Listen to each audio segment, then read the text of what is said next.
동쪽숲 쉼터입니다. 강릉 하슬라디오 청취자 여러분 안녕하세요. 동쪽숲이에요. 오늘은 AI 시대 어떻게 되나요? 로 이야기합니다. Artificial Intelligence, 줄여서 AI, 우리말로 인공지능이에요. AI는 4차 산업혁명의 중심 첨단 기술 중 하나로 인류 사회의 혁명적 변화를 가져올 긍정적 기대와 함께 우리가 공상 과학 영화에서 보았듯이 인간을 지배하게 될 수도 있다는 부정적 우려를 나타내기도 하죠. 그럼에도 불구하고 자율주행 자동차, 바둑대국을 휩쓸었던 알파고, 챗 GPT, 의료계, 군사기술, 검색엔진 등 일반적인 일에서부터 첨단 기술에 이르기까지 알게 모르게 우리 주변에 AI가 많이 활용되고 있어요. 오늘은 이런 AI에 대해 우리 삶에 어떤 영향이 있고 미래에 어떻게 전개되어 우리에게 요구되는 것이 무엇인지, 이에 따라 우리는 어떤 생각과 자세를 갖추고 준비해야 하는지 알아보려 해요. 동쪽숲 윤슬 같은 이야기에서는 챗 GPT로 실제로 사용해 본 것을 담았어요. 그럼 강릉 하슬라디오 동쪽숲 쉼터 그 세 번째 이야기를 시작합니다.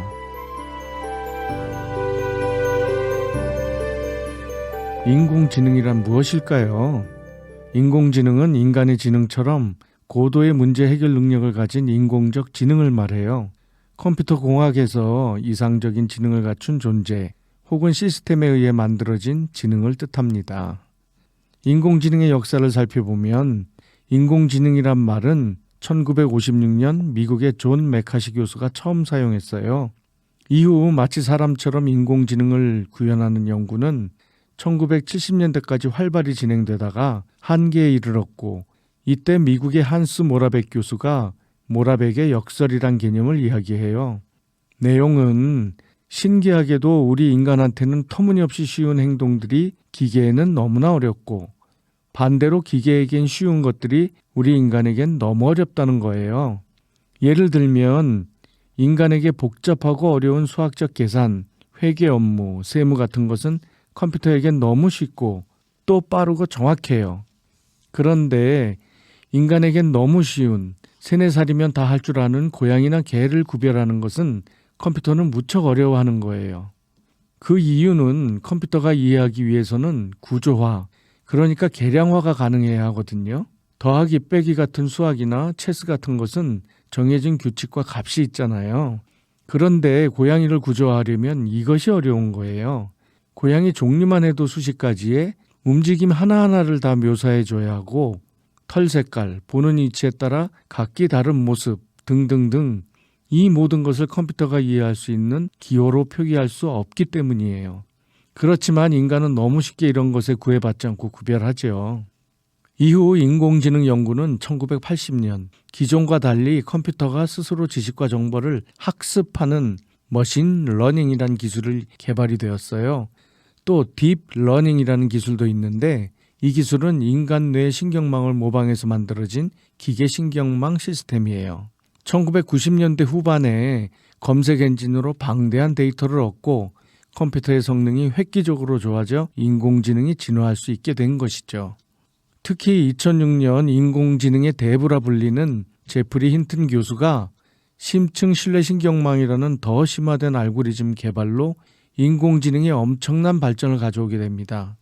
그 이후로 여러 가지 목적에 따라 여러 형태로 발전해 왔고, 우리들을 이건 뭐지? 하고 깜짝 놀라게 만든 챗 GPT가 2022년 11월 30일에 맞이하게 됩니다. 그러면서 인공지능의 엄청난 발전을 피부로 느끼게 되지요. 자, 그러면 인공지능의 사례를 볼까요? 이세돌 구단과 바둑 대결을 벌인 알파고의 경우 딥러닝 기술로 자기 자신과 수백만 번 대국하면서 스스로 패턴을 찾아 실력을 키운 거예요. 대국에서 발생할 수 있는 거의 모든 경우의 수를 미리 경험했다고 보면 되겠죠. 결국 인간이 생각해내지 못한 패턴을 알아내 사람보다 몇 수 앞을 내다봐서 결과는 4승 1패로 알파고가 이겼죠. 이후 바둑대회에서 인공지능을 불법적으로 이용해 처벌받는 경우도 생겼어요. 또 다른 예는 의학계에서 AI를 이용한 획기적인 일이 있었어요. 미국 연구팀이 머신러닝 알고리즘을 사용해서 기존 항생제에 대한 내성균을 잡을 수 있는 새로운 항생제를 발견했어요. 과정은 이렇게 이상의 여러 화합물의 특징들을 인공지능이 학습하면서 그들의 패턴을 습득했고, 그 후 인간의 부작용이었고 내성균을 죽일 수 있는 항생제를 도출하라는 명령에 2,000개의 후보 물질 중 오직 1개를 제시했대요. 결과는 놀라웠죠. 이런 방법은 앞으로 신약 개발하는 데도 크게 기여할 것이라고 해요. 왜냐하면 기존 방법에 비해 시간과 돈을 엄청나게 절약했어요. 이 물질의 이름은 할리신인데 이 이름을 붙이게 된 뒷이야기가 있어요. 연구팀이 영화 2001 스페이스 오디세이에 나오는 인공지능 컴퓨터의 이름이 HAL인데 이를 따서 할리신이라고 했대요. 마이신처럼 할에다 붙였죠. 그럼 현재 인공지능은 어떤 곳에서 이용되고 있는지 알아볼게요. 우리가 일상생활에 사용하고 있는 구글, 네이버 등 검색 엔진과 페이스북, 인스타그램, 챗 GPT처럼 언어를 매개로 하는 것들인 번역기, 음성 대화용 프로그램, 차량 내비게이션 등이 있고요. 자율주행차, 의료 분야의 각종 영상 데이터 분석과 진단 방법, 신약 개발, 마케팅에선 소비자의 취향, 관심, 맞춤형 각종 기법에 활용되고, 금융 분야엔 투자 분석과 예측으로 위험을 감소하는 데 상용하고 있어요. 농업계에서는 농약살포, 병해충 탐지, 수확량 예측, 군사 분야는 항공기 자율비행, 이 밖에도 게임이나 예술 분야에도 이용되는 등 많은 분야에 이용되고 있네요. 앞으로는 우리 산업 및 일상생활의 거의 모든 분야에 적용되겠죠. 여기서 우리는 인간과 인공지능의 관계를 짚어봐야 할 것 같아요. 인공지능은 우리 과학 발전, 삶의 질 향상 등 우리에게 대단히 유익한 영향을 줄 거예요. 그러면 좋은 것만 있을까요? 인공지능이 더욱 진화하면 영화에서처럼 인간을 지배하게 되는 것은 아닐까? 걱정이 생기죠. 이제 이런 우려가 정말 현실화될 가능성은 있는지, 그렇다면 어떻게 대처해야 되는지 알아볼게요. 인공지능 분야는 크게 둘로 나뉘는데요. 약한 인공지능과 강한 인공지능이에요. 약한 인공지능은 사람과 비슷한 수준으로 세상을 보며 정보를 인식하는 인공지능으로 지금까지의 인공지능인 알파고, 챗GPT 등등 현재 사용하는 대부분이 여기에 해당하죠. 강한 인공지능은 약한 인공지능에 독립성, 정신, 자유의지 등이 추가되면 강한 인공지능이 돼요. 영화에 등장하는 터미네이터나 아이로봇, 아이이글 등등은 모두 강한 인공지능이에요. 그러니까 인간이 두려워해야 할 인공지능은 강한 인공지능인 것이죠. 그런데 한편에서는 걱정 마라. 인공지능도 인간이 알고리즘을 만들어 시행하는 것이니 인간이 잘 관리하면 된다 라는 의견도 있지만 크게 안심할 사항은 아닌 듯 싶어요. 지금 문제는 AI의 힘이 이들을 조정하기 위한 규제와 전략, 노하우보다 더 빨리 성장하고 있다는 거예요. 그러니 이들을 규제하고 조정할 방안을 만들 시간이 필요하다는 거죠. 전문가들이 우려하는 것은 인공지능 컴퓨터가 수행해야 할 목표는 인간이 알고리즘을 통해 전달하고 있지만 만일 인공지능이 보조 목표를 스스로 만들 수 있는 능력을 갖게 된다면 대단히 위험한 일이 일어날 수 있다는 거예요. 극단적 예를 들어보면 만약 금속의 부식을 막아라 라는 목표를 인공지능에 주었다면 인공지능이 스스로 부목표로 대기 중에 산소를 줄이는 방안을 실행할 수도 있다는 것이죠. 이런 식으로 우리가 예상하지 못했던 하찮은 이유로 인류가 멸종을 맞이할 수도 있죠. 엄청 극단적이진 않지만 실제로 일어난 사건도 있어요. 지난 5월 22일 미국 펜타곤 근처에서 대형 폭발이 발생했던 이미지가 SNS에 올라와 언론으로 확산되면서 증시를 하락시킨 사건이 발생했어요. 그런데 이 이미지가 바로 생성형 AI로 만들어진 가짜 이미지로 밝혀졌대요. 이렇게 가짜 이미지, 뉴스, 정보 등을 양산할 수 있는 위험성이 아주 높아요. 더구나 이런 어처구니 없는 사례뿐 아니라 지금은 인공지능을 가동하기 위해서 엄청난 규모와 돈이 요구되지만 앞으로 점점 인공지능을 쉽게 이용하게 될 거란 것이 명약관화하기에 문제가 생길 가능성이 높아진다는 거죠. 이에 따라 세계 각국에서는 인공지능과 알고리즘에 대한 각종 규제와 법률을 만들고 있어요. 우리나라도 AI 산업 육성 및 신뢰 기반 조성에 관한 법률이 국회 법안 소위를 통과한 상태예요. 그런데 전문가들이 인공지능 위험에 대한 부분은 매우 미흡하다 하네요. 이런 위험에 대한 규제와 관련해서 좀 더 실감나는 것은 지난 5월 30일 세계 영향력 있는 수백 명의 인공지능 과학자와 유명 CEO들이 AI에 대한 주의 성명문에 서명을 했어요. 이들이 서명한 성명서는 단 한 줄인데요. AI로 인한 멸종 위험을 완화하는 것은 전염병이나 핵전쟁과 같은 사회적 규모의 위험과 함께 전 세계적인 우선순위가 되어야 한다예요. 이젠 좀 실감이 나시나요? 인공지능으로 발생하는 위험이 전염병이나 핵전쟁과 같은 수준이라는 거죠.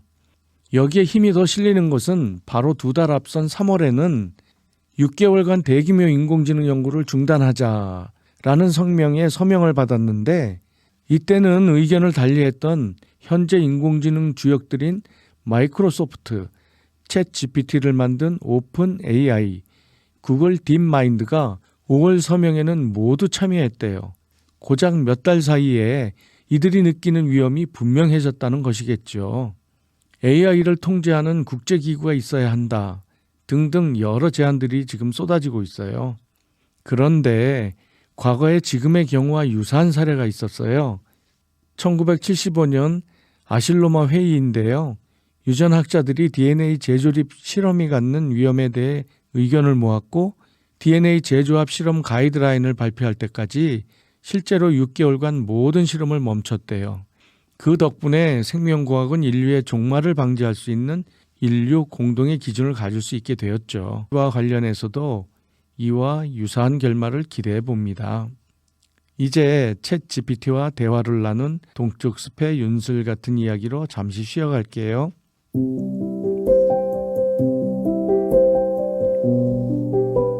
동쪽 숲의 윤슬 같은 이야기. 챗 GTP와 나눈 대화들. 생성형 인공지능으로 우리 생활과 밀접한 AI를 느끼게 해준 챗 GTP와 대화해봤다. 대화는 한글로 입력하고 출력된 내용이다. 첫 번째 질문이다. 동쪽 숲 쉼터는 삶을 살면서 겪는 이야기를 주제로 방송합니다. 이번은 AI를 주제로 방송할 예정입니다. 챗 GPT를 소개해 주세요. 답 안녕하세요. 동쪽 숲 쉼터 라디오 프로그램을 함께 만들어가는 여정에 참여하시는 분들께 소개해드립니다. 저는 챗GPT라고 불리며 인공지능 기반의 대화 모델입니다. 삶의 다양한 이야기와 경험을 나누는데 도움을 드릴 수 있도록 설계되었습니다. 동쪽 숲 쉼터에서 AI로서 제 역할은 다음과 같습니다. 1. 이야기 듣기, 조언과 인사이트 제공. 3. 창의적인 이야기 생성. 4. 정보와 지식 공유.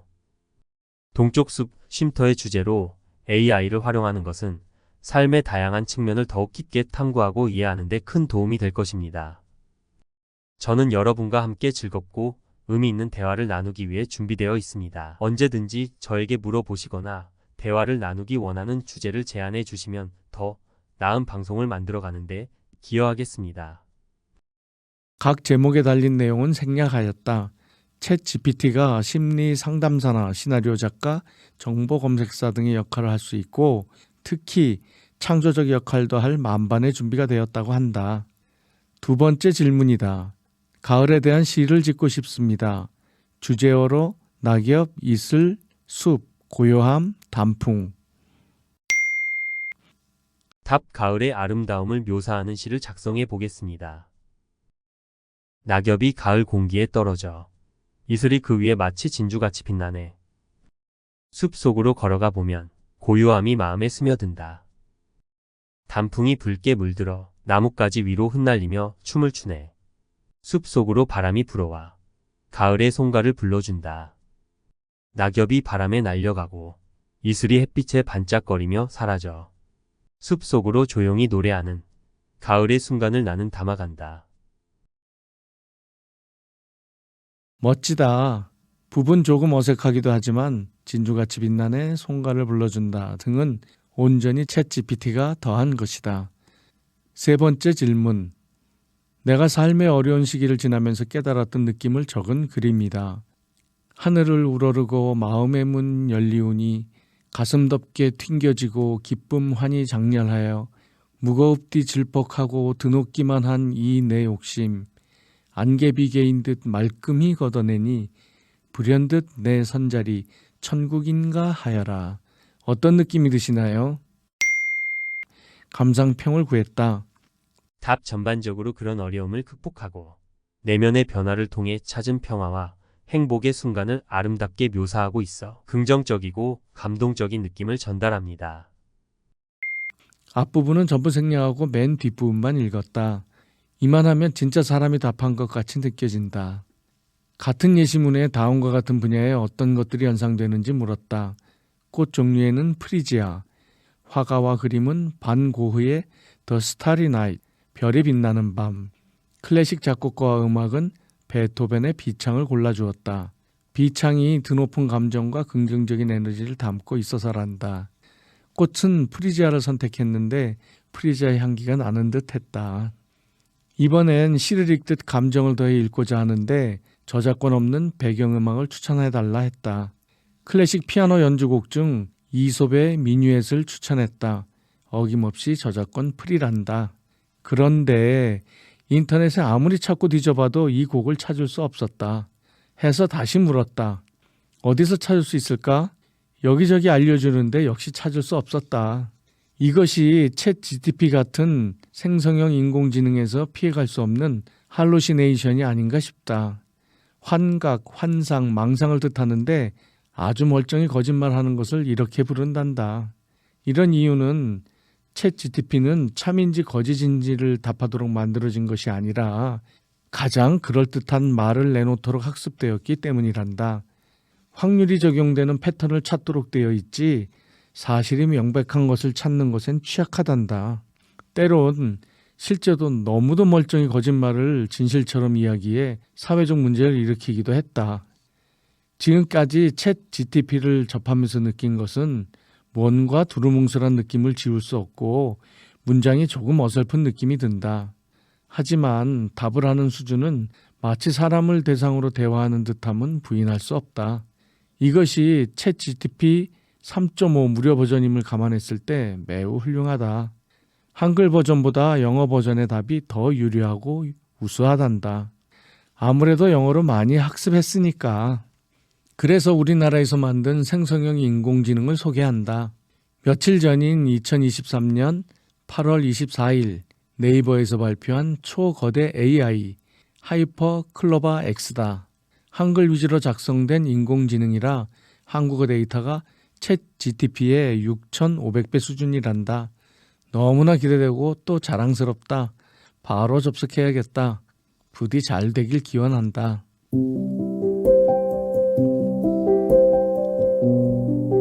챗 GTP를 접속하면서 절실하게 느낀 것이 있어요. 좋은 답을 구하려면 좋은 질문이 선행되어야 한다예요. 박태웅의 AI 강의 책에 실린 셰인 포자드란 개발자가 올린 초보자를 위한 프롬프트 잘 쓰는 법이에요. 프롬프트는 챗 GTP에 명령어를 넣는 곳을 이렇게 불러요.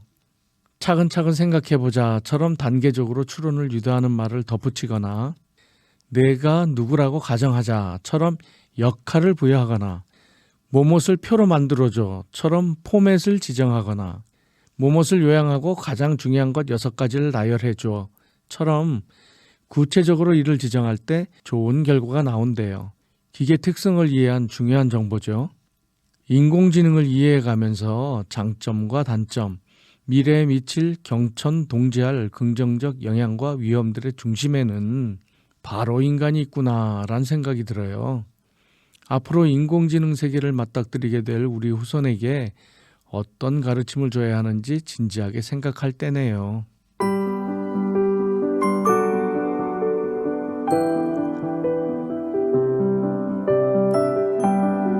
오늘은 AI 시대 어떻게 되나요?를 이야기했어요. 어려운 이야기를 장황하게 늘어만 놓은 것은 아닌지 걱정이 앞서네요. 인공지능 이야기를 하면서 계속 뇌리를 맴도는 것이 있는데 바로 인간, 사람이에요.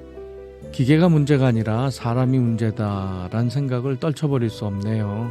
특히 4차 산업혁명을 앞에 두고 인공지능과 함께 살아가야 할 사람들에게 필요한 것은 무엇일까?